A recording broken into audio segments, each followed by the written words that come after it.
नमस्कार, स्वागत है आपका चुनाव आज तक में। मैं हूं आपके साथ श्रुति उपाध्याय।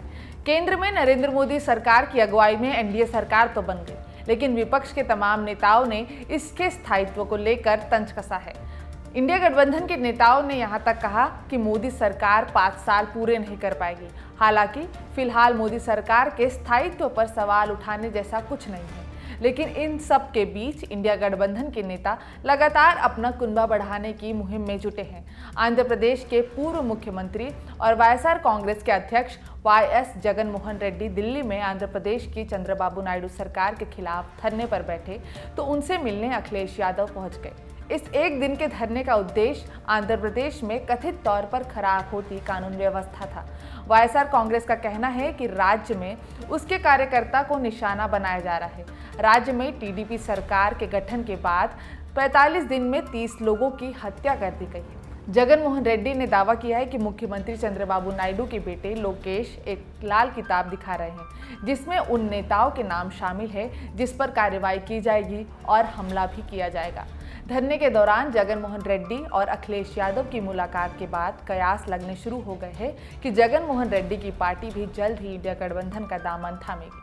अखिलेश यादव और जगन मोहन रेड्डी की काफी देर तक बातचीत होती रही। अखिलेश यादव ने वाईएसआर कांग्रेस के इस धरने का सपोर्ट किया। उन्होंने कहा कि अगर वह इस धरने में नहीं आते तो ये नहीं जान पाते कि राज्य की चंद्रबाबू नायडू सरकार ने दूसरों के साथ अन्याय किया है। अखिलेश ने कहा कि आंध्र प्रदेश में जो हो रहा है वह किसी भी सूरत में एक स्वस्थ लोकतंत्र का परिचय नहीं हो सकता। जो लोग सरकार में हैं उन्हें सादगी रखनी चाहिए, दूसरे लोगों की सुनना चाहिए, दूसरे लोगों की जान नहीं लेनी चाहिए। जो तस्वीरें और जो वीडियो देखने को मिल रहा है कि जब से सरकार में आए हैं कि उन्होंने दूसरे लोग जो पॉलिटिकल लोग हैं उनके साथ अन्याय करना शुरू किया है। जान लेना, खुली सड़कों पर मारना, उनकी प्रॉपर्टी का नुकसान पहुंचाना और अगर उनसे जुड़े हुए लोग हैं उनके खिलाफ भी कानूनी कार्रवाई करना, झूठे मुकदमे लगाना। जो जनप्रतिनिधि रहे हैं, जो इलेक्टेड मेंबर्स रहे हैं, उन पे भी जानलेवा हमला करना, ये कहीं भी स्वस्थ लोकतंत्र में और स्वस्थ लोकतंत्र का परिचय नहीं हो सकता है। गौरतलब है कि वाईएसआर कांग्रेस न तो एनडीए और न ही इंडिया गठबंधन का हिस्सा है। इतना जरूर है कि हाल के सालों में संसद में अनेक मसलों पर जगन मोहन रेड्डी की पार्टी ने मोदी सरकार का साथ दिया है। यानी वाईएसआर कांग्रेस आधिकारिक तौर पर एनडीए में नहीं, लेकिन सदन में प्रधानमंत्री नरेंद्र मोदी की सरकार को उनका समर्थन मिलता रहा है। माना जाता है कि नरेंद्र मोदी के साथ जगन मोहन रेड्डी के अच्छे संबंध रहे हैं। हालांकि लोकसभा चुनाव करीब आने पर बीजेपी का गठबंधन चंद्रबाबू नायडू की टीडीपी के साथ हो गया, जिसके बाद बीजेपी और टीडीपी के साथ मिलकर लोकसभा चुनाव और आंध्र प्रदेश का विधानसभा चुनाव लड़ा। जाहिर है इसके बाद वाईएसआर कांग्रेस की बीजेपी से दूरी बढ़नी लाजमी है।